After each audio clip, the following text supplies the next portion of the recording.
Ito po yung luto kong kabsa. Chicken kabsa.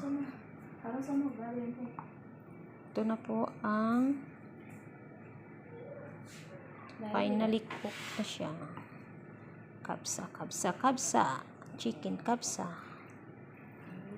Ayan. Yan na po siya. Yan, yan, lang yan.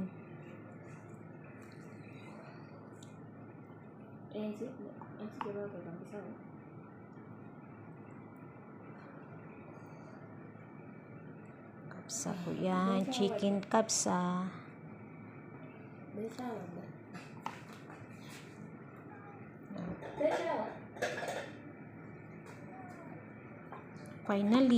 Finally finished product to. Ito yung finished product ng kabsa ko. Yummy, yummy, yummy, yummy, yummy, yummy. May kabsa, chicken kabsa. Yan. Ready to eat na.